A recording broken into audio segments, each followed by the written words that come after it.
Hello ಸ್ನೇಹಿತರೆ, ನಮಸ್ಕಾರ. ನಾನು ನಿಮ್ಮ ರಮೇಶ್ ಮೂವಿ ಸ್ಪರ್ಧಾ ತೇಜ ಧಾರವಾಡ ಯೂಟ್ಯೂಬ್ ಚಾನಲ್ಗೆ ಎಲ್ರಿಗೂ ಮತ್ತೊಮ್ಮೆ ತುಂಬ ಹೃದಯದ ಸ್ವಾಗತವನ್ನು ಹೇಳ್ತಾ ಇವತ್ತಿನ ಒಂದು ವಿಡಿಯೋ ಕ್ಲಾಸಲ್ಲಿ ನಾನು ನ್ಯಾಷನಲ್ ಇನ್ಕಮ್ ಅಥವಾ ರಾಷ್ಟ್ರೀಯ ಆದಾಯ ಅನ್ನುವಂಥ ಒಂದು ವಿಚಾರದ ಕುರಿತಾಗಿ ಮಾತಾಡ್ತಾ ಹೋಗ್ತೀನಿ. ನೋಡಿ, ಇಲ್ಲಿ ರಾಷ್ಟ್ರೀಯ ಆದಾಯ ಅಂದ್ರೇನು, ರಾಷ್ಟ್ರೀಯ ಆದಾಯ ಒಳಗೊಂಡಿರ್ತಕ್ಕಂಥ ಇತರ ಒಂದು ಪರಿಕಲ್ಪನೆಗಳೇನಿದೆ ಅವುಗಳ ಬಗ್ಗೆ ಇವತ್ತಿನ ಒಂದು ವಿಡಿಯೋ ಕ್ಲಾಸಲ್ಲಿ ನೋಡ್ತಾ ಹೋಗೋಣ. ಹಾಗಾದ್ರೆ ರಾಷ್ಟ್ರೀಯ ಆದಾಯ ಅಂದ್ರೆ ನೋಡಿ, ಇಲ್ಲಿ ರಾಷ್ಟ್ರ ಒಂದು ನಿರ್ದಿಷ್ಟ ಅವಧಿಯಲ್ಲಿ ಉತ್ಪಾದನೆ ಮಾಡ್ತಕ್ಕಂಥ ಎಲ್ಲಾ ಸರಕು ಮತ್ತು ಸೇವೆಗಳ ಒಟ್ಟು ಮಾರುಕಟ್ಟೆ ಮೌಲ್ಯ ಏನಿರುತ್ತೆ, ಆ ಒಂದು ಮೌಲ್ಯವನ್ನು ನಾವು ಆ ಒಂದು ರಾಷ್ಟ್ರದ ಆದಾಯ ಅಂತೇಳಿ ಕರಿತಾ ಹೋಗ್ತೀವಿ. ಇಲ್ಲಿ ರಾಷ್ಟ್ರ ಆದಾಯದ ಪರಿಕಲ್ಪನೆಗಳನ್ನ ನಾವಿಲ್ಲಿ ನೋಡ್ತಾ ಹೋದಾಗ ಇಲ್ಲಿ ಮುಖ್ಯವಾಗಿ 4 ರೀತಿಯಾದಂತಹ ಒಂದು ಪರಿಕಲ್ಪನೆಗಳನ್ನ ನಾವಿಲ್ಲಿ ನೋಡ್ತಾ ಹೋಗ್ತೀವಿ. ಪರೀಕ್ಷಾ ದೃಷ್ಟಿಯಿಂದ GDP ಅನ್ನುವಂಥದ್ದು ಬಹುಮುಖ್ಯವಾಗಿರ್ತಕ್ಕಂಥ ಒಂದು ವಿಷಯ ವಸ್ತು ಆಗಿರುತ್ತೆ. ಯಾಕಂದ್ರೆ ನಾವು ಆ ಒಂದು ರಾಷ್ಟ್ರದ ಆದಾಯವನ್ನು ನಾವು ಅಳತೆ ಮಾಡ್ಬೇಕಾದ್ರೆ ನಾವು ಆ ಒಂದು GDP ಯನ್ನು ಮಾನದಂಡವನ್ನಾಗಿಟ್ಕೊಂಡು ಆ ಒಂದು ರಾಷ್ಟ್ರೀಯ ಆದಾಯವನ್ನ ನಾವು ನೋಡ್ತಾ ಹೋಗ್ತೀವಿ. ಸೊ ಇಲ್ಲಿ GDP ಅಂದ್ರೆ ಗ್ರಾಸ್ ಡೊಮೆಸ್ಟಿಕ್ ಪ್ರಾಡಕ್ಟ್ ಅಂತೇಳಿ ಕರಿತೀವಿ, ಅದನ್ನ ಒಟ್ಟು ದೇಶೀಯ ಉತ್ಪನ್ನ ಅಂತೇಳಿ ಹೇಳ್ತೀವಿ. ಅದೇ ರೀತಿಯಾಗಿ GNP ಅಂದ್ರೆ ಗ್ರಾಸ್ ನ್ಯಾಷನಲ್ ಪ್ರಾಡಕ್ಟ್, ಒಟ್ಟು ರಾಷ್ಟ್ರೀಯ ಉತ್ಪನ್ನ. NDP ಅಂದ್ರೆ ಇಲ್ಲಿ ನೆಟ್ ಡೊಮೆಸ್ಟಿಕ್ ಪ್ರಾಡಕ್ಟ್, ನಿವ್ವಳ ದೇಶೀಯ ಉತ್ಪನ್ನ. NNP ಅಂದ್ರೆ ಇಲ್ಲಿ ನೆಟ್ ನ್ಯಾಷನಲ್ ಪ್ರಾಡಕ್ಟ್ ಅಥವಾ ನಿವ್ವಳ ರಾಷ್ಟ್ರೀಯ ಉತ್ಪನ್ನ ಅಂತೇಳಿ ಕರಿತಾ ಹೋಗ್ತೀವಿ. ಸೊ ಹಾಗಾದ್ರೆ ಈ GDP ಅಥವಾ ಈ ಕಾನ್ಸೆಪ್ಟ್ ಆಫ್ ನ್ಯಾಷನಲ್ ಇನ್ಕಮ್ ಅನ್ನುವಂಥದ್ದು ಏನಿದೆ, ಅದರ ಒಂದು ಇಂಪಾರ್ಟೆನ್ಸ್ ಏನಿದೆ, ಆ ಒಂದು ನ್ಯಾಷನಲ್ ಇನ್ಕಮ್ ಅಥವಾ ಒಂದು GDP ಅನ್ನುವಂಥ ಒಂದು ವಿಚಾರಗಳನ್ನ ನಾವು ಏನಕ್ಕೆ ತಿಳಿದುಕೊಳ್ತಾ ಹೋಗ್ಬೇಕು, ಈ ಪರೀಕ್ಷಾ ದೃಷ್ಟಿಯಿಂದ ಅಷ್ಟೇ ಅಲ್ಲದೆ ಅದನ್ನು ನಾವು ಇತರ ಒಂದು ರೀಸನ್ಗಳಿಗಾಗಿ ನಾವು ಆ ಒಂದು GDP ಅನ್ನ ಅಥವಾ ಆ ಒಂದು ರಾಷ್ಟ್ರದ ನ್ಯಾಷನಲ್ ಇನ್ಕಮ್ ಬಗ್ಗೆ ನಾವು ಓದ್ತಾ ಹೋಗ್ತೀವಿ. ನೋಡಿ, ಇಲ್ಲಿ why do we need GDP ಅನ್ನುವುದರ ಒಂದು ಕಾನ್ಸೆಪ್ಟ್ ನಮ್ಗೆ ಯಾಕೆ ಬೇಕು, ಅದರ ಒಂದು ಉಪಯೋಗಗಳೇನಿದೆ ಅಂತ ನೋಡ್ತಾ ಹೋದಾಗ ಇಲ್ಲಿ ಮುಖ್ಯವಾಗಿ 3 ರೀಸನ್ಸ್ ಇದೆ. ನೋಡಿ, ಆ ಒಂದು ರಾಷ್ಟ್ರದ ಒಂದು ಜನರ ಒಂದು ಸ್ಥಿತಿಗತಿಗಳೇನಿದೆ, ಅವರ ಒಂದು ಜೀವನ ಆಧಾರಗಳೇನಿದೆ, ಅವುಗಳ ಬಗ್ಗೆ ತಿಳಿದುಕೊಳ್ಬೇಕಾದ್ರೆ ನಾವು ಆ ಒಂದು ರಾಷ್ಟ್ರದ ಒಂದು GDP ಬಗ್ಗೆ ತಿಳಿತಾ ಹೋಗ್ಬೇಕಾಗುತ್ತೆ. ಫಾರ್ ಎಕ್ಸಾಂಪಲ್, ಅಲ್ಲಿ ವಾಸ ಆಗಿರತಕ್ಕಂಥ ಜನರ ಒಂದು ಸೋಷಿಯಲ್ ಇಂಡಿಕೇಶನ್ ಏನಿದೆ, ಸಾಮಾಜಿಕ ಸೂಚ್ಯಂಕ ಏನಿದೆ, ಮತ್ತು ಎಕನಾಮಿಕ್ ಇಂಡಿಕೇಶನ್ ಅಥವಾ ಆರ್ಥಿಕ ಒಂದು ಸ್ಥಾನಮಾನಗಳ ಅವರ ಒಂದು ಆರ್ಥಿಕ ಸೂಚ್ಯಂಕ ಯಾವ ರೀತಿಯಾಗಿದೆ, ಸೊ ಅದ್ರ ಬಗ್ಗೆ ತಿಳಿತಾ ಹೋಗೋದಕ್ಕೆ ನಾವು GDP ನ ನೋಡ್ತಾ ಹೋಗ್ಬೇಕಾಗುತ್ತೆ. ಅದೇ ರೀತಿಯಾಗಿ ಆ ಒಂದು ರಾಷ್ಟ್ರದ ಒಂದು ಎಕಾನಮಿಗೆ ಅಥವಾ ಆ ಒಂದು ಅರ್ಥವ್ಯವಸ್ಥೆಗೆ ಸಂಬಂಧಪಟ್ಟ ಹಾಗೆ ಕೆಲವು ನೀತಿ ನಿಯಮಗಳನ್ನು ರೂಪಿಸಬೇಕಾದ್ರೆ, ಫಾರ್ ಎಕ್ಸಾಂಪಲ್ ಕೆಲವು ಟ್ಯಾಕ್ಸ್ಗಳಲ್ಲಿ ಟ್ಯಾಕ್ಸ್ ರೇಟ್ ಅನ್ನು ಇನ್ಕ್ರೀಸ್ ಮಾಡುವಂಥದ್ದಾಗಿರ್ಬೋದು, ಇಂಟ್ರೆಸ್ಟ್ ರೇಟ್ ಅನ್ನು ಇನ್ಕ್ರೀಸ್ ಮಾಡುವಂಥದ್ದು ಅಥವಾ ಕಡಿಮೆ ಮಾಡುವಂಥದ್ದಾಗಿರ್ಬೋದು, ಮತ್ತು ಆ ಒಂದು ಸರ್ಕಾರ ಈ ತರ ಒಂದು ಅಭಿವೃದ್ಧಿ ಕಾರ್ಯಕ್ರಮಗಳಿಗಾಗಿ ಮಾಡತಕ್ಕಂಥ ಒಂದು ಎಕ್ಸ್ಪೆಂಡಿಚರ್ ಏನಿರುತ್ತೆ, ಖರ್ಚು ವೆಚ್ಚಗಳೇನಿರುತ್ತೆ, ಅವುಗಳಲ್ಲಿ ಹೆಚ್ಚು ಕಡಿಮೆ ಮಾಡುವಂಥದ್ದು ಅಥವಾ ಯಾವುದ್ರ ಮೇಲೆ ಎಷ್ಟು ಖರ್ಚು ವೆಚ್ಚಗಳನ್ನು ಮಾಡಬೇಕು ಅನ್ನೋದ್ರ ಬಗ್ಗೆ ಸರಿಯಾದ ರೀತಿಯಿಂದ ಒಂದು ಜಡ್ಜ್ಮೆಂಟ್ ಅನ್ನು ತಗೊಂಡು ಡಿಸಿಷನ್ ತಗೋಬೇಕಾದ್ರೆ ಆ ಒಂದು ರಾಷ್ಟ್ರ ಆ ಒಂದು GDPಯ ಬಗ್ಗೆ, ಆ ಒಂದು ರಾಷ್ಟ್ರದ GDPಯ ಬಗ್ಗೆ ಸ್ಟಡಿ ಮಾಡ್ತಾ ಹೋಗ್ಬೇಕಾಗುತ್ತೆ. ಅದಲ್ಲದೆ ಆ ಒಂದು ರಾಷ್ಟ್ರ ಇಂದಿನ ಒಂದು ಆರ್ಥಿಕ ವರ್ಷದಲ್ಲಿ ಜಾರಿಗೆ ತಂದಂತ ಕೆಲವು ಯೋಜನೆಗಳೇನಿರುತ್ತೆ, ಕೆಲವು ಕಾರ್ಯಕ್ರಮಗಳೇನಿರುತ್ತೆ, ಆ ಒಂದು ಸರ್ಕಾರದ್ದು ಆ ಒಂದು ಕಾರ್ಯಕ್ರಮಗಳಿಂದ, ಆ ಒಂದು ಯೋಜನೆಗಳಿಂದ ಆದಂತ ಬದಲಾವಣೆಗಳೇನು, ಸುಧಾರಣೆಗಳೇನು ಅನ್ನುವುದರ ಬಗ್ಗೆ ತಿಳಿದು ಮುಂದಿನ ಒಂದು ದಿನಮಾನಗಳಲ್ಲಿ ಯಾವ ರೀತಿಯಾಗಿರ್ತಕ್ಕಂಥ ಒಂದು ಕ್ರಮಗಳನ್ನ ತೆಗೆದುಕೊಳ್ಬೇಕು ಅನ್ನುವಂತ ಒಂದು ವಿಚಾರವನ್ನ ತಿಳಿಯೋಕೋಸ್ಕರ ಏನ್ ಮಾಡ್ತೀವಿ, ನಾವು ಆ ಒಂದು ರಾಷ್ಟ್ರದ GDPಯನ್ನ ಮಾನದಂಡವಾಗಿ ತಗೊಳ್ತೀವಿ ಅಥವಾ ಆ ಒಂದು ರಾಷ್ಟ್ರದ GDPಯನ್ನ ಸ್ಟಡಿ ಮಾಡ್ತಾ ಹೋಗ್ತೀವಿ. ಇದಲ್ಲದೆ ಇಂಡಿಯಾವನ್ನು ಹೊರತುಪಡಿಸಿ, ಇಂಡಿಯಾದ ಒಂದು ಭೌಗೋಳಿಕ ಒಂದು ಪ್ರದೇಶದಲ್ಲಿ ಆಗ್ತಕ್ಕಂಥ ಒಂದು ಚಟುವಟಿಕೆಗಳನ್ನು ಹೊರತುಪಡಿಸಿ ವಿದೇಶಿ ಕಂಪನಿಗಳೇನಿರುತ್ತೆ, ಫಾರ್ ಎಕ್ಸಾಂಪಲ್ ಬ್ರಿಕ್ಸ್ ಕಂಟ್ರಿಗಳೇನಿದೆ, ಒಂದು ಬ್ರಿಕ್ಸ್ ಕಂಟ್ರಿಗಳಲ್ಲಿ ಸದಸ್ಯ ರಾಷ್ಟ್ರವಾಗಿರ್ತಕ್ಕಂಥ ಭಾರತದ GDPಯನ್ನು ನಾವು ಬ್ರಿಕ್ಸ್ ಕಂಟ್ರಿಗಳ ಒಂದು GDPಗೆ ಕಂಪೇರ್ ಮಾಡಿ ನೋಡ್ಬೇಕಂದ್ರೆ ನಾವು ಆ ಒಂದು GDP ಬಗ್ಗೆ ನೋಡ್ಬೇಕಾಗುತ್ತೆ. ಅದೇ ರೀತಿಯಾಗಿ G20 ರಾಷ್ಟ್ರಗಳಾಗಿರ್ಬೋದು, ಆ ಒಂದು ರಾಷ್ಟ್ರಗಳ GDP ಮಟ್ಟ ಯಾವ ರೀತಿಯಾಗಿದೆ, ಅದು ಭಾರತದ ಒಂದು GDP ಮಟ್ಟಕ್ಕೆ ಕಂಪೇರ್ ಮಾಡುವಂಥದ್ದು. ಅದೇ ರೀತಿಯಾಗಿ ಅಭಿವೃದ್ಧಿ ಹೊಂದಿರತಕ್ಕಂಥ ರಾಷ್ಟ್ರವಾಗಿರ್ತಕ್ಕಂಥ USA, ಅಮೆರಿಕದ ಒಂದು GDP ಗ್ರೋತ್ ರೇಟ್ ಅಥವಾ ಒಂದು GDP ಪ್ರಮಾಣವನ್ನ ನಾವು ಇಂಡಿಯನ್ GDPಗೆ ನಾವು ಅದನ್ನ ಕಂಪೇರ್ ಮಾಡಿ ನೋಡ್ತಾ ಹೋಗ್ತೀವಿ. ಎಲ್ಲದಕ್ಕೋಸ್ಕರ ನಾವು ಏನ್ ಮಾಡ್ಬೇಕು, ಈ ಒಂದು GDP ಅನ್ನುವಂತ ಒಂದು ವಿಚಾರವನ್ನ ನಾವು ತಿಳಿತಾ ಹೋಗ್ಬೇಕಾಗುತ್ತೆ. ಹಾಗಾದ್ರೆ ಇಲ್ಲಿ GDP ಅಂದ್ರೇನು ಮತ್ತು GNP ಅಂದ್ರೇನು, ಅವುಗಳ ಮಧ್ಯೆ ಇರತಕ್ಕಂಥ ವ್ಯತ್ಯಾಸಗಳನ್ನ ನಾವಿಲ್ಲಿ ನೋಡ್ತಾ ಹೋಗೋಣ. ನೋಡಿ, ಒಟ್ಟು ದೇಶೀಯ ಉತ್ಪನ್ನ ಅಥವಾ ಗ್ರಾಸ್ ಡೊಮೆಸ್ಟಿಕ್ ಪ್ರಾಡಕ್ಟ್. ಡೊಮೆಸ್ಟಿಕ್ ಅಂದ್ರೆ ಇಲ್ಲಿ ಆಂತರಿಕ ಅಥವಾ ಸ್ಥಳೀಯವಾಗಿ ಉತ್ಪಾದನೆ ಮಾಡ್ತಕ್ಕಂಥ ಸರಕು ಮತ್ತು ಸೇವೆಗಳ ಒಟ್ಟು ಮಾರುಕಟ್ಟೆ ಮೌಲ್ಯ ಏನಿರುತ್ತೆ ಅದನ್ನು ನಾವು ಆ ಒಂದು ರಾಷ್ಟ್ರದ ದೇಶೀಯ ಉತ್ಪನ್ನ ಅಂತೇಳಿ ಕರಿತಾ ಹೋಗ್ತೀವಿ. ಗ್ರಾಸ್ ಡೊಮೆಸ್ಟಿಕ್ ಪ್ರಾಡಕ್ಟ್ ಅಂತೇಳಿ ಕರಿತಾ ಹೋಗ್ತೀವಿ. ಇಲ್ಲಿ ರಾಷ್ಟ್ರೀಯ ಉತ್ಪನ್ನ ಅಂತ ಬಂದಾಗ, ಒಟ್ಟು ರಾಷ್ಟ್ರೀಯ ಉತ್ಪನ್ನ ಅಂತ ಬಂದಾಗ ಗ್ರಾಸ್ ನ್ಯಾಷನಲ್ ಪ್ರಾಡಕ್ಟ್ ಅಂತ ಏನ್ ಕರಿತೀವಿ, ಇಲ್ಲಿ ಸ್ಥಳೀಯವಾಗಿ ಅಷ್ಟೇ ಅಲ್ಲದೆ ಆಂತರಿಕವಾಗಿ ಮತ್ತು ಬಾಹ್ಯವಾಗಿ ಉತ್ಪಾದನೆ ಮಾಡ್ತಕ್ಕಂಥ ಸರಕು ಮತ್ತು ಸೇವೆಗಳ ಮಾರುಕಟ್ಟೆ ಮೌಲ್ಯ, ಅದರ ಜೊತೆಗೆ ಭಾರತೀಯ ಪ್ರಜೆಗಳು ವಿದೇಶದಲ್ಲಿ ನೆಲೆಸಿರ್ತಾರಲ್ಲ ಅವ್ರೇನು ಪಡಿತಕ್ಕಂತ ಒಂದು ಆದಾಯ ಏನಿರುತ್ತೆ ಆ ಒಂದು ಆದಾಯಗಳನ್ನು ಸಹ ಈ ಒಂದು ರಾಷ್ಟ್ರೀಯ ಆದಾಯದಲ್ಲಿ ನಾವು ನೋಡ್ತಾ ಹೋಗ್ತೀವಿ. ಯಾವುದೇ ಒಂದು ರಾಷ್ಟ್ರವು ಒಂದು ನಿರ್ದಿಷ್ಟ ಅವಧಿಯಲ್ಲಿ ಆಂತರಿಕವಾಗಿ ಮತ್ತು ಬಾಹ್ಯವಾಗಿ ಉತ್ಪಾದನೆ ಮಾಡ್ತಕ್ಕಂಥ ಸರಕು ಮತ್ತು ಸೇವೆಗಳ ಒಟ್ಟು ಮಾರುಕಟ್ಟೆ ಮೌಲ್ಯಗಳ ಜೊತೆಗೆ ಆಂತರಿಕ ಉತ್ಪನ್ನದ ಜೊತೆಗೆ ವಿದೇಶಗಳಿಂದ ಬರುವಂತ ಒಂದು ಆದಾಯವನ್ನು ಸಹ ನಾವು ಇಲ್ಲಿ ಒಂದು ರಾಷ್ಟ್ರೀಯ ಆದಾಯ ಅಂತ ಬಂದಾಗ ಅಥವಾ ಒಟ್ಟು ರಾಷ್ಟ್ರೀಯ ಉತ್ಪನ್ನ ಅಂತ ಬಂದಾಗ ಅದರಲ್ಲಿ ನಾವು ಅದನ್ನ ನೋಡ್ತಾ ಹೋಗ್ತೀವಿ.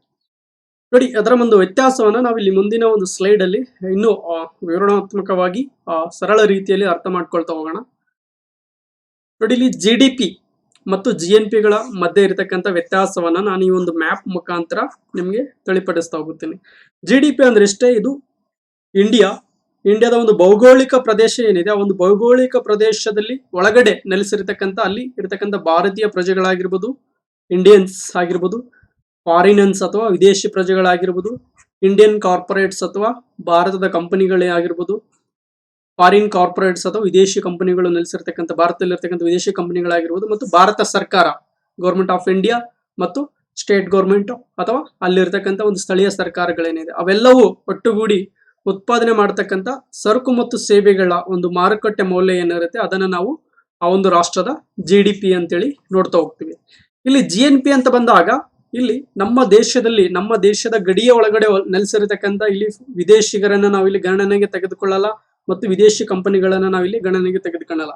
ಇಲ್ಲಿ ಗ್ರಾಸ್ ನ್ಯಾಷನಲ್ ಅಂತ ಬಂದಾಗ ಇಲ್ಲಿ ನ್ಯಾಷನಲ್ಸ್ ಆಫ್ ಎ ಕಂಟ್ರಿ ಅಥವಾ ಆ ಒಂದು ದೇಶದ ಪ್ರಜೆಗಳೇನಿರ್ತಾರೆ ಅವ್ರು ಅರ್ನ್ ಮಾಡ್ತಕ್ಕಂಥ ಆದಾಯಗಳನ್ನ, ಅವರು ಪ್ರೊಡಕ್ಟ್ ಮಾಡ್ತಕ್ಕಂಥ ಪ್ರಾಡಕ್ಟ್ಸ್ ಗಳನ್ನ ಮಾತ್ರ ನಾವಿಲ್ಲಿ ಗಣನೆಗೆ ತೆಗೆದುಕೊಳ್ತಾ ಹೋಗ್ತೀವಿ. ನೋಡಿ, ಇಲ್ಲಿ ಇಂಡಿಯನ್ಸ್ ಅನ್ನ ನಾವು ಗಣನೆಗೆ ತೆಗೆದುಕೊಳ್ತೀವಿ ಮತ್ತು ಇಂಡಿಯನ್ ಕಾರ್ಪೊರೇಟ್ಸ್ ಗಳನ್ನ ಅಥವಾ ಭಾರತೀಯ ಕಂಪನಿಗಳೇನು ಉತ್ಪಾದನೆ ಮಾಡುತ್ತಲ್ಲ ಸರಕು ಸೇವೆಗಳನ್ನ ಅವುಗಳನ್ನ ನಾವು ಗಣನೆಗೆ ತೆಗೆದುಕೊಳ್ತೀವಿ. ಅದೇ ರೀತಿಯಾಗಿ ಇಲ್ಲಿ ಇಂಡಿಯನ್ ಗವರ್ಮೆಂಟ್ ಏನು ಉತ್ಪಾದನೆ ಮಾಡುತ್ತೆ ಸರಕು ಸೇವೆಗಳನ್ನ ಅವುಗಳನ್ನ ಮಾತ್ರ ನಾವಿಲ್ಲಿ ಗಣನೆಗೆ ತೆಗೆದುಕೊಳ್ತಾ ಹೋಗ್ತೀವಿ.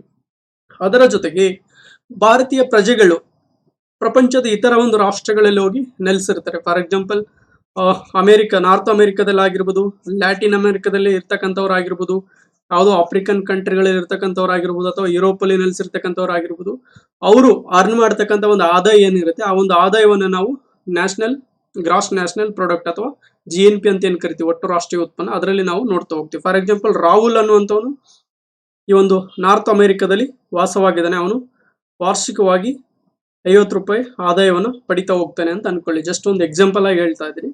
ಸೊ ಅವನ ಒಂದು ಆಂತರಿಕ ಅಥವಾ ಬಾಹ್ಯವಾಗಿ ಬರ್ತಕ್ಕಂಥ ಒಂದು ಆದಾಯ ಏನಿದೆ ಅದನ್ನು ನಾವು GNP ಅಲ್ಲಿ ಗಣನೆಗೆ ತೆಗೆದುಕೊಳ್ತಾ ಹೋಗ್ತೀವಿ.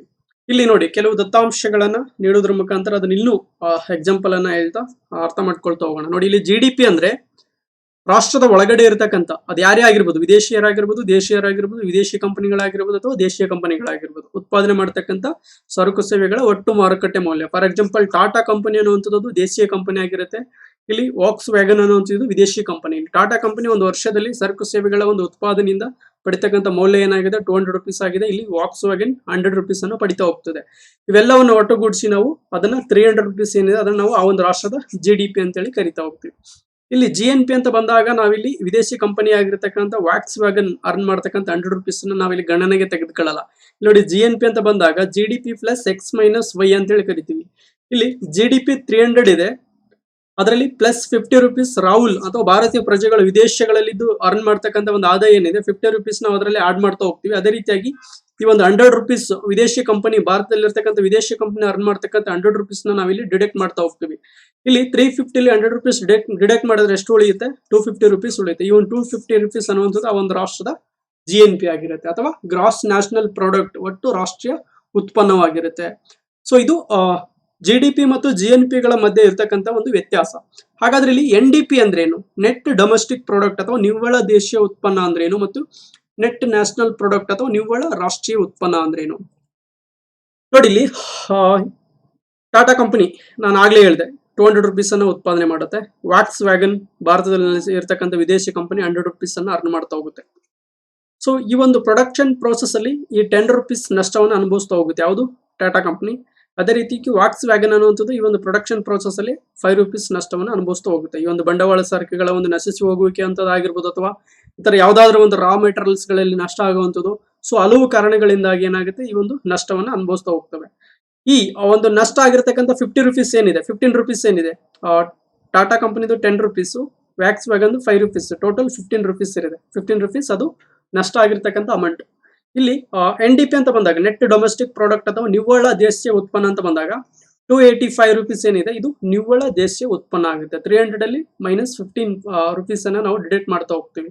ಸೊ ಒಂದು ಡಿಡಕ್ಟ್ ಮಾಡಿ ಬಂದಂತ ಒಂದು ಹಣ ಏನಿರುತ್ತೆ, ಒಂದು ಮೌಲ್ಯ ಏನಿರುತ್ತೆ, ಅದನ್ನು ನಾವು ಆ ಒಂದು ದೇಶದ ನಿವ್ವಳ ದೇಶೀಯ ಉತ್ಪನ್ನ ಅಥವಾ ನೆಟ್ ಡೊಮೆಸ್ಟಿಕ್ ಪ್ರಾಡಕ್ಟ್ ಅಂತ ಹೇಳಿ ಕರಿತಾ ಹೋಗ್ತೀವಿ. ಇಲ್ಲಿ ನೆಟ್ ನ್ಯಾಷನಲ್ ಪ್ರಾಡಕ್ಟ್ ಅಂತ ಬಂದಾಗ ಇಲ್ಲಿ ನಾವು ಈ ಒಂದು ವ್ಯಾಕ್ಸ್ ವ್ಯಾಗನ್ ಅನ್ನುವಂತ ಒಂದು ಕಂಪನಿಯನ್ನ ನಾವು ಗಣನೆಗೆ ತೆಗೆದುಕೊಳ್ಳಲ್ಲ. ಯಾಕಂದ್ರೆ ಇದು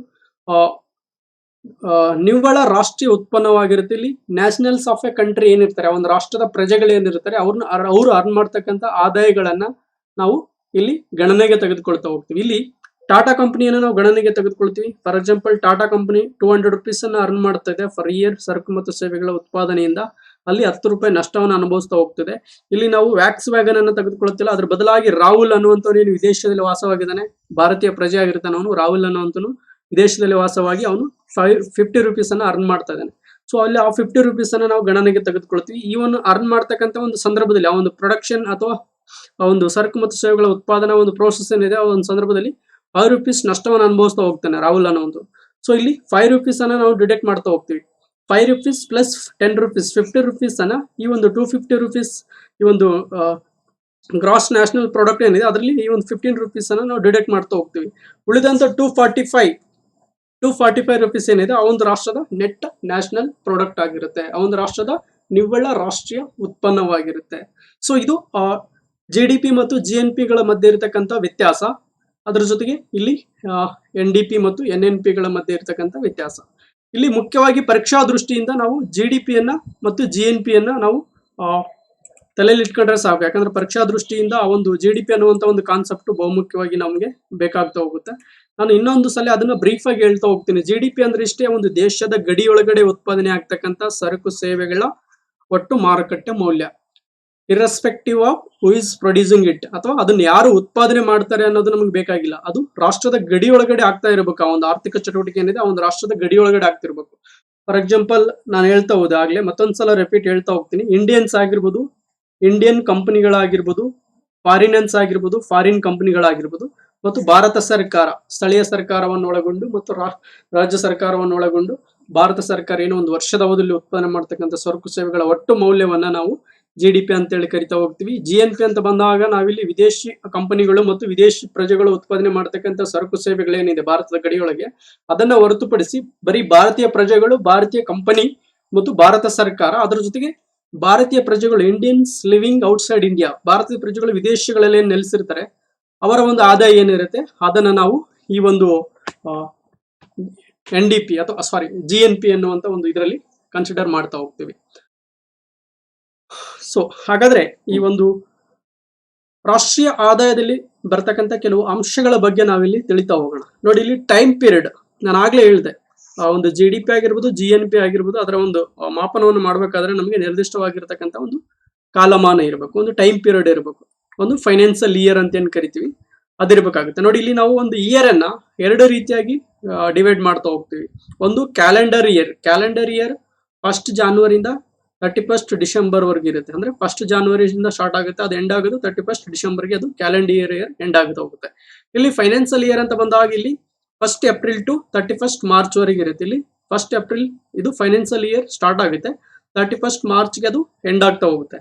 ಇಲ್ಲಿ GDP ಅನ್ನ ನಾವು ಒಂದು ವರ್ಷದಲ್ಲಿ 4 ಬಾರಿ ಬಿಡುಗಡೆ ಮಾಡ್ತಾ ಹೋಗ್ತೀವಿ. ಒಂದು GDP ಗ್ರೋತ್ ರೇಟ್ ಇರುತ್ತೆ, ಅದನ್ನ 4 ಬಾರಿ ಬಿಡುಗಡೆ ಮಾಡ್ತಾ ಹೋಗುತ್ತೆ. ನೀವು ಪೇಪರ್ ಅಲ್ಲಿ ಓದಿರ್ತೀರಾ, ಫಸ್ಟ್ ಕ್ವಾರ್ಟರ್ ಅಲ್ಲಿ GDP ಗ್ರೋತ್ ರೇಟ್ ಇಷ್ಟಿದೆ, ಸೆಕೆಂಡ್ ಕ್ವಾರ್ಟರ್ ಅಲ್ಲಿ ಇಷ್ಟಿದೆ, ಲಾಸ್ಟ್ ಇಯರ್ ಗೆ ಕಂಪೇರ್ ಮಾಡಿದ್ರೆ GDP ಈ ವರ್ಷ ಇಷ್ಟು ಪ್ರಮಾಣದಲ್ಲಿ ಹೆಚ್ಚಳವಾಗಿದೆ ಅಥವಾ ಕಡಿಮೆವಾಗಿದೆ ಅಂತೇಳಿ ನಾವು ನೋಡ್ತಾ ಬರ್ತೀವಿ ನ್ಯೂಸ್ ಪೇಪರ್ ಅಲ್ಲಿ.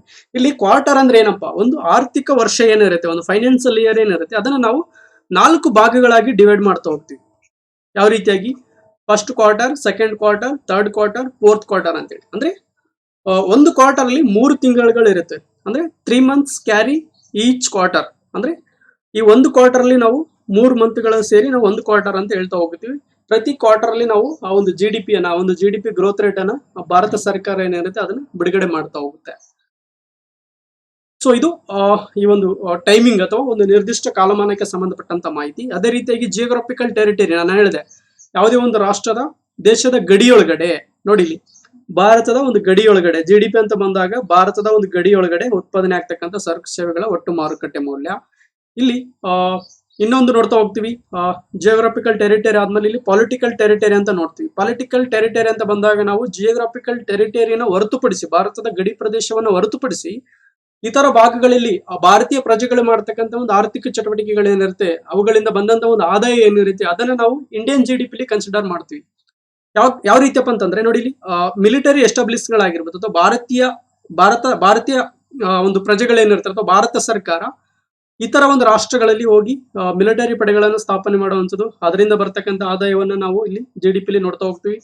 ಅಂಬಾಸಾಡರ್ಸ್ ಅಥವಾ ಎಂಬಸಿಸ್ ಏನಿರುತ್ತೆ, ವಿದೇಶಗಳಲ್ಲಿ ಇರ್ತಕ್ಕಂಥ ರಾಯಭಾರಿ ಕಚೇರಿಗಳಾಗಿರ್ಬೋದು, ದೂತಾವಾಸ ಕಚೇರಿಗಳಾಗಿರ್ಬೋದು, ಅಲ್ಲಿ ಅವರು ದಿನನಿತ್ಯ ಒಂದು ಚಟುವಟಿಕೆಗಳಿಂದ ಹರ್ನ್ ಮಾಡ್ತಕ್ಕಂಥ ಹಣ ಏನಿರುತ್ತೆ, ಫಾರ್ ಎಕ್ಸಾಂಪಲ್ ಯಾವ್ದಾದ್ರು ಒಂದು ಪಾಸ್ಪೋರ್ಟ್ ಅನ್ನ ಮಾಡಿಸುವಂತದ್ದಾಗಿರ್ಬೋದು, ಅವುಗಳಿಂದ ಬಂದಂತ ಒಂದು ಇನ್ಕಮ್ ಏನಿರುತ್ತೆ ಅದನ್ನ ನಾವು ಇಲ್ಲಿ GDP ನೋಡ್ತಾ ಹೋಗ್ತೀವಿ. ಏರ್ ಇಂಡಿಯಾದಿಂದ ಬಂದಂತ ಇನ್ಕಮ್ ಆಗಿರ್ಬೋದು ಅಥವಾ ಮೀನುಗಾರಿಕೆಯಿಂದ ಬಂದಂತ ಇನ್ಕಮ್ಗಳು, ಇವು ಯಾವ ಒಂದು ಭಾರತದ ಗಡಿಯೊಳಗಡೆ ನಡೆಯಲ್ಲ, ಇದು ಭಾರತದ ಗಡಿ ಆಚೆ ನಡೀತಕ್ಕಂಥ ಒಂದು ಚಟುವಟಿಕೆಗಳು. ಆದ್ರೆ ಇದು ಇಂಡಿಯನ್ಸ್ ಅದನ್ನ ಹ್ಯಾಂಡಲ್ ಮಾಡ್ತಾ ಇರ್ತಾರೆ. ಅಂದ್ರೆ ಒಂದು ಭಾರತದ ಒಂದು ಅಡ್ಮಿನಿಸ್ಟ್ರೇಟಿವ್ ಅಂಡರ್ ಅಲ್ಲಿ ನಡೀತಾ ಇರುತ್ತೆ ಅದೆಲ್ಲ ಚಟುವಟಿಕೆಗಳು. ಸೊ ಹಾಗಾಗಿ ಪೊಲಿಟಿಕಲ್ ಟೆರಿಟರಿ ಅಂತ ಬಂದಾಗ ನಾವು ಇಲ್ಲಿ ಜಿಯೋಗ್ರಾಫಿಕಲ್ ಪ್ರದೇಶವನ್ನು ಹೊರತುಪಡಿಸಿ ನೋಡಿ, ಇಲ್ಲಿ ಮಿಲಿಟರಿ ಎಸ್ಟಾಬ್ಲಿಷ್ ಅಂತ ಬಂದಾಗ ಫಾರ್ ಎಕ್ಸಾಂಪಲ್ ಎಲ್ಲಾದ್ರೂ ಆಗಿರ್ಬೋದು ಇಡೀ ಗ್ಲೋಬಲ್ಲಿ. ಈಗ ನೋಡಿ, ಮಾಲ್ಡೀವ್ಸ್ ಅಂತ ಒಂದು ಕಂಟ್ರಿ ಇದೆ, ಆ ಒಂದು ಕಂಟ್ರಿಯಲ್ಲಿ ನಾವು ಮಿಲಿಟರಿ ಒಂದು ಪಡೆಗಳನ್ನು ಸ್ಥಾಪನೆ ಮಾಡ್ತಾ ಇದೀವಿ ಅಂತ ಅನ್ಕೊಳ್ಳಿ, ಅದರಿಂದ ಬಂದಂತ ಒಂದು ಆದಾಯವನ್ನ ನಾವು GDP ನೋಡ್ತಾ ಹೋಗ್ತೀವಿ. ಇಲ್ಲಿ ಎಂಬಸಿಸ್ ಇರುತ್ತೆ, ದೂತಾವಾಸಗಳಿರುತ್ತೆ, ನಮ್ಮ ಒಂದು ದೇಶದ ದೂತಾವಾಸಗಳು ರಷ್ಯಾದಲ್ಲಿ ಇರ್ತಕ್ಕಂಥ ದೂತಾವಾಸ ಆಗಿರ್ಬೋದು ಅಥವಾ ರಾಯಭಾರಿ ಕಚೇರಿ ಆಗಿರ್ಬೋದು, ಅಲ್ಲಿ ಅವರು ಅರ್ನ್ ಮಾಡ್ತಕ್ಕಂಥ ಆದಾಯವನ್ನ ನಾವು ಇಂಡಿಯನ್ GDP ಕನ್ಸಿಡರ್ ಮಾಡ್ತೀವಿ. ಇದು ಜಿಯೋಗ್ರಾಫಿಕಲ್ ಬೌಂಡ್ರಿ ಆಕ್ಷನ್ ನಡೀತಿದೆ, ಆದ್ರೆ ಇದು ಪೊಲಿಟಿಕಲ್ ಅಡ್ಮಿನಿಸ್ಟ್ರೇಟಿವ್ ಅಂತ ಬಂದಾಗ ರಾಜಕೀಯ ಆಡಳಿತಕ್ಕೆ ಸಂಬಂಧಪಟ್ಟಂತೆ ಈ ಒಂದು ಆಡಳಿತಕ್ಕೆ ಒಳಪಟ್ಟಿರುತ್ತೆ. ಸೊ ಹಾಗಾಗಿ ಅದನ್ನು ನಾವು ಆ ಒಂದು ರಾಷ್ಟ್ರದ GDP ಕನ್ಸಿಡರ್ ಮಾಡ್ತಾ ಹೋಗ್ತೀವಿ. ಅದೇ ರೀತಿಯಾಗಿ ಈ ಒಂದು ಇಂಡಿಯಾದ ಜಿಯೋಗ್ರಫಿಯನ್ನು ದಾಟಿ ಬಂದು ಇಲ್ಲಿ ಇಂಡಿಯನ್ ಓಷನ್ ಏನಿದೆ ಅಥವಾ ಹಿಂದೂ ಮಹಾಸಾಗರ ಏನಿದೆ, ಅಲ್ಲಿ ಬಂದು ಮೀನುಗಾರಿಕೆಯನ್ನು ಮಾಡ್ತಾ ಇರ್ತಾರೆ ಭಾರತೀಯ ಪ್ರಜೆಗಳು, ಮೀನುಗಾರರು. ಅದರಿಂದ ಬಂದಂತ ಆದಾಯವನ್ನು ನಾವು GDP ಕನ್ಸಿಡರ್ ಮಾಡ್ತಾ ಹೋಗ್ತೀವಿ. ಸೊ ಈ ರೀತಿಯಾಗಿ ಪೊಲಿಟಿಕಲ್ ಟೆರಿಟರಿ ಅಂತ ಬಂದಾಗ ನಾವು ಭಾರತದ ಗಡಿಯಾಚೆ ಆಗ್ತಕ್ಕಂಥ ಚಟುವಟಿಕೆಗಳನ್ನ ಅಥವಾ ನಮ್ಮ ಒಂದು ರಾಷ್ಟ್ರದ ಒಂದು ಆಡಳಿತಕ್ಕೆ ಒಳಪಟ್ಟಿರ್ತಕ್ಕಂಥ ಒಂದು ಆರ್ಗನೈಸೇಷನ್ಸ್ ಏನಿರುತ್ತೆ, ಸಂಸ್ಥೆಗಳೇನಿರುತ್ತೆ ಅಥವಾ ಇತರ ಒಂದು ಕಂಪನಿಗಳಾಗಿರ್ಬೋದು ಅಥವಾ ಏರ್ ಇಂಡಿಯಾ ಆಗಿರ್ಬೋದು, ಅವುಗಳು ಮಾಡ್ತಕ್ಕಂಥ ಚಟುವಟಿಕೆಗಳಿಂದ ಬಂದಂತ ಒಂದು ಆದಾಯವನ್ನು ನಾವು ಆ ಒಂದು ರಾಷ್ಟ್ರದ GDP ನೋಡ್ತಾ ಹೋಗ್ತೀವಿ. ಇಲ್ಲಿ ಯಾವುದೇ ಒಂದು ರಾಷ್ಟ್ರದ ಆದಾಯವನ್ನ ಅಥವಾ ಒಂದು GDP ನಾವು ಗಣನೆಗೆ ತೆಗೆದುಕೊಳ್ಬೇಕಾದ್ರೆ ಇಲ್ಲಿ ಎಂಡ್ ಕನ್ಸ್ಯೂಮರ್ ಗುಡ್ಸ್ ಅನ್ನ ನಾವು ಕನ್ಸಿಡರ್ ಮಾಡ್ತೀವಿ. ಮತ್ತಲ್ಲಿ ದ್ವಿಗಣನೆಗೆ ಅವಕಾಶ ಇರುವುದಿಲ್ಲ, ನೋ ಡಬಲ್ ಕೌಂಟಿಂಗ್ ಅಂತೇಳಿ. ಇಲ್ಲಿ ಎಂಡ್ ಕನ್ಸ್ಯೂಮರ್ ಅಂದ್ರೇನು, ದ್ವಿಗಣನೆ ಅಂದ್ರೇನು, ಅವುಗಳನ್ನ ನಾವಿಲ್ಲಿ ನೋಡ್ತಾ ಹೋಗೋಣ. ನೋಡಿ, ಯಾವುದೋ ಒಂದು ಕಾರ್ ಮ್ಯಾನುಫ್ಯಾಕ್ಚರಿಂಗ್ ಕಂಪನಿ ಇದೆ. ಈ ಕಾರ್ ಮ್ಯಾನುಫ್ಯಾಕ್ಚರಿಂಗ್ ಕಂಪನಿ ಏನ್ ಮಾಡುತ್ತೆ, ಈ ಕಾರ್ ಉತ್ಪಾದನೆಗೆ ಸಂಬಂಧಪಟ್ಟಂತ ಈ ತರ ಬಿಡಿ ಭಾಗಗಳನ್ನು ಬಳಸಿಕೊಂಡು ಒಂದು ಕಾರನ್ನು ಉತ್ಪಾದನೆ ಮಾಡ್ತಾ ಹೋಗುತ್ತೆ. ಫಾರ್ ಎಕ್ಸಾಂಪಲ್ ಟೈರ್ ಆಗಿರ್ಬೋದು, ಆಮೇಲೆ ವೀಲ್ ಆಗಿರ್ಬೋದು, ಮತ್ತೆ ಸ್ಟೀಲ್ ವಿಂಡೋ ಆಗಿರ್ಬೋದು.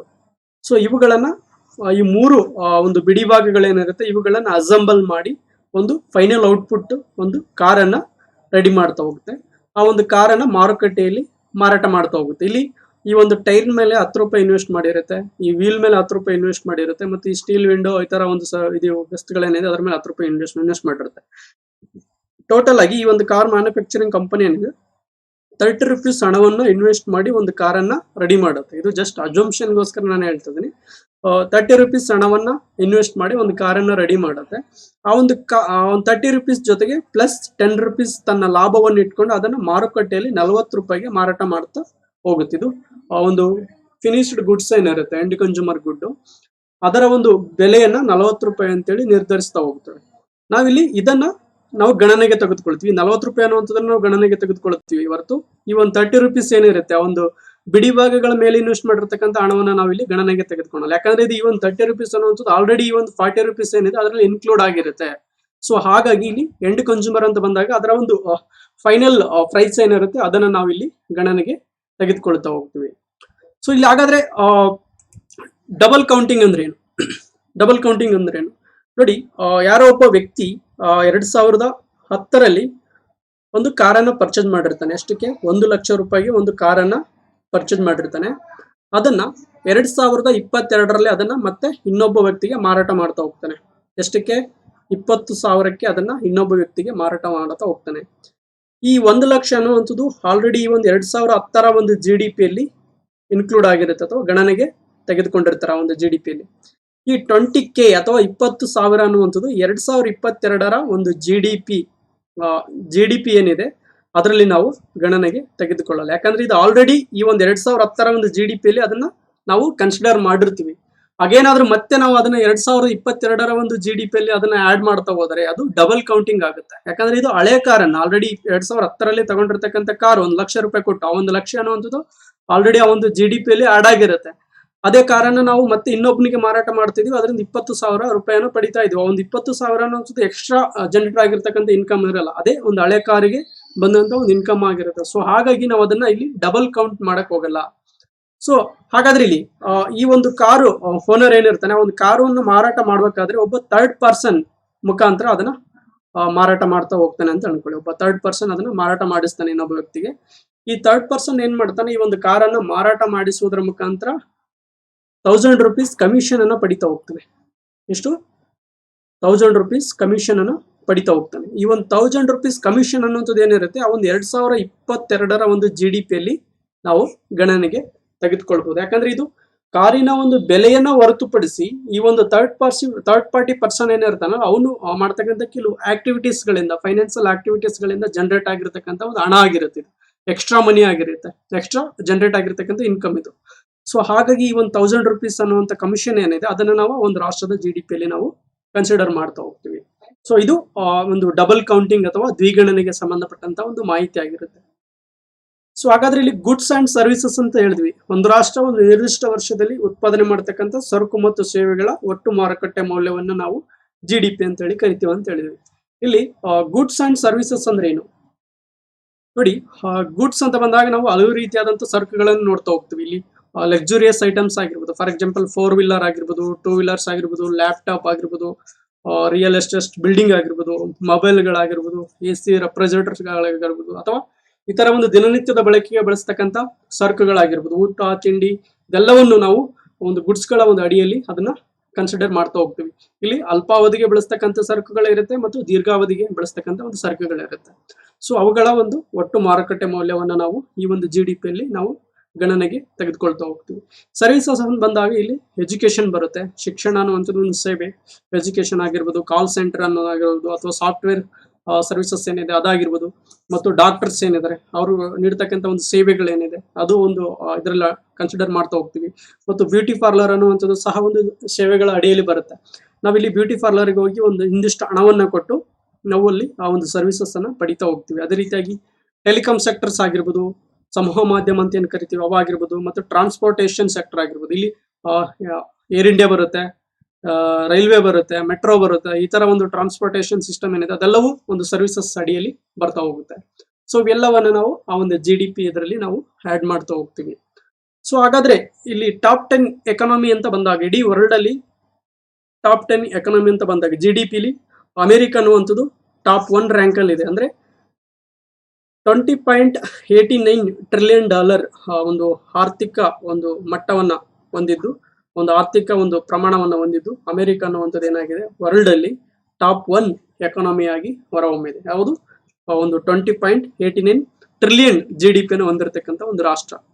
ಚೀನಾ ಎರಡನೇ ಒಂದು ಬಹುದೊಡ್ಡ ಆರ್ಥಿಕ ರಾಷ್ಟ್ರ ಆಗಿದೆ. ನೋಡಿ ಇಲ್ಲಿ $14.72 ಟ್ರಿಲಿಯನ್ ಮೌಲ್ಯವುಳ್ಳಂತ ಒಂದು GDP ಅನ್ನ ಹೊಂದುವುದರ ಮುಖಾಂತರ ಸೆಕೆಂಡ್ ಲಾರ್ಜೆಸ್ಟ್ ಎಕಾನಮಿಯನ್ನ ಚೀನಾ ಹೊಂದಿದೆ. ಇಲ್ಲಿ ಜಪಾನ್ ಅನ್ನುವಂಥದ್ದು 3ನೇ ಸ್ಥಾನದಲ್ಲಿ ಬರುತ್ತೆ, ಜರ್ಮನಿ ಅನ್ನುವಂಥದ್ದು 4ನೇ ಸ್ಥಾನದಲ್ಲಿ ಬರುತ್ತೆ, ಯುನೈಟೆಡ್ ಕಿಂಗ್ಡಮ್ ಅನ್ನುವಂಥದ್ದು 5ನೇ ಸ್ಥಾನದಲ್ಲಿ ಬರುತ್ತೆ, ಭಾರತ ಅನ್ನುವಂಥದ್ದು 6ನೇ ಸ್ಥಾನದಲ್ಲಿ ಬರುತ್ತೆ. ಭಾರತದ ಒಂದು GDP ಎಷ್ಟಿದೆ ಈಗ? $2.66 ಟ್ರಿಲಿಯನ್ GDP ಅನ್ನು ಹೊಂದಿದೆ ಭಾರತ. ಸೊ ಹಾಗಾಗಿ ಭಾರತ ಟಾಪ್ 10 ಎಕಾನಮಿಗಳಲ್ಲಿ 6ನೇ ಒಂದು ಸ್ಥಾನದಲ್ಲಿ ಬರುತ್ತೆ. ಸೊ ಇಲ್ಲಿ ನರೇಂದ್ರ ಮೋದಿ ಅವರು 2019ರಲ್ಲಿ ಭಾರತದ ಒಂದು ಎಕಾನಮಿ ಕುರಿತಾಗಿ ಒಂದು ಹೇಳಿಕೆಯನ್ನ ನೀಡ್ತಾ ಹೋಗ್ತಾರೆ. 2024-25 ಭಾರತದ ಒಂದು ಎಕಾನಮಿಯನ್ನ ನಾವು $5 ಟ್ರಿಲಿಯನ್ ಅನ್ನಾಗಿ ಮಾಡ್ತೀವಿ ಅಂತೇಳಿ ಒಂದು ಮಾತನ್ನ ಕೊಡ್ತಾ ಹೋಗ್ತಾರೆ. ಹಾಗೇನಾದ್ರೂ ಆ ಒಂದು ಟಾರ್ಗೆಟ್ ಅನ್ನ ರೀಚ್ ಆದ್ರೆ ಭಾರತ 2024-25 ಅದು economy and global economic power house ಆಗಿ ಹೊರಹೊಮ್ಮುತ್ತೆ. ಅದು $5 ಟ್ರಿಲಿಯನ್ ಎಕಾನಮಿ ಆಗಿ ಮತ್ತು ಗ್ಲೋಬಲ್ ಅಲ್ಲಿ ಅದು ಎಕನಾಮಿಕ್ ಪವರ್ ಹೌಸ್ ಆಗಿ ಹೊರಹೊಮ್ಮುತ್ತೆ. ಅದ್ರ ಜೊತೆಗೆ ವರ್ಲ್ಡ್ ಅಲ್ಲಿ ಥರ್ಡ್ ಲಾರ್ಜೆಸ್ಟ್ ಎಕಾನಮಿ ಆಗಿ ಹೊರಹೊಮ್ಮುತ್ತೆ. ಅಂದ್ರೆ ಈಗೇನು ಒಂದು ಆ, ಅಮೆರಿಕ, ಚೀನಾದ ನಂತರ ಜಪಾನ್ ಏನ್ ಥರ್ಡ್ ಲಾರ್ಜೆಸ್ಟ್ ಎಕನಾಮಿಕ್ ಕಂಟ್ರಿ ಏನಿದೆ, ಸೊ ಭಾರತ ಅನ್ನುವಂಥದ್ದು ನಾವು $5 ಟ್ರಿಲಿಯನ್ ಒಂದು ಗೋಲ್ ಅನ್ನ ರೀಚ್ ಆದ್ರೆ ನಾವು 3ನೇ ಸ್ಥಾನಕ್ಕೆ ಬರುತ್ತೇವೆ. ಟಾಪ್ 10 ಎಕಾನಮಿಲಿ ನಾವು ಭಾರತ ಅನ್ನುವಂಥದ್ದು ಥರ್ಡ್ ಲಾರ್ಜೆಸ್ಟ್ ಎಕಾನಮಿ ಆಗುತ್ತೆ ಅಂತೇಳಿ ನಾವಿಲ್ಲಿ ನೋಡ್ತಾ ಹೋಗ್ಬೋದು. ಸೊ ಇದು ಇವತ್ತಿನ ಒಂದು ವಿಡಿಯೋಗೆ ಸಂಬಂಧಪಟ್ಟಂತ ಒಂದು ಮಾಹಿತಿ. ಆ, ಎಲ್ಲ ಒಂದು ಕಾನ್ಸೆಪ್ಟು ಅರ್ಥ ಆಗಿದೆ ಅಂತ ಅನ್ಕೋತೀನಿ. ಏನಾದರೂ ಡೌಟ್ಸ್ ಇದ್ರೆ ಕೆಳಗಡೆ ಕಾಮೆಂಟ್ ಬಾಕ್ಸ್ ಅಲ್ಲಿ ಕಾಮೆಂಟ್ಗಳನ್ನ ಮಾಡ್ತಾ ಹೋಗಿ. ಈ ಒಂದು ವಿಡಿಯೋ ನಿಮಗೆ ಇಷ್ಟ ಆದರೆ ಲೈಕ್ ಮಾಡಿ, ಕೆಳಗೆ ಕಾಮೆಂಟ್ಗಳ ಮುಖಾಂತರ ನಿಮ್ಮ ಒಂದು ಫೀಡ್ಬ್ಯಾಕ್ ಅನ್ನು ತಿಳಿಸ್ತಾ ಹೋಗಿ ಅಂತ ಹೇಳ್ತಾ ಮತ್ತೊಮ್ಮೆ ತಮಗೆಲ್ಲರಿಗೂ ಧನ್ಯವಾದವನ್ನು ಹೇಳ್ತಾ ಮುಂದಿನ ಒಂದು ವಿಡಿಯೋದಲ್ಲಿ ಇದೇ ರೀತಿಯಾಗಿರ್ತಕ್ಕಂಥ ವಿಶೇಷವಾಗಿರ್ತಕ್ಕಂಥ ಒಂದು ಟಾಪಿಕ್ ಅನ್ನು ಇಟ್ಕೊಂಡು ಮಾತಾಡ್ತಾ ಹೋಗ್ತೀನಿ. ಅಲ್ಲಿವರೆಗೂ ಎಲ್ರಿಗೂ ಧನ್ಯವಾದ ಹೇಳ್ತಾ ಮತ್ತೊಮ್ಮೆ ಬಾಯ್.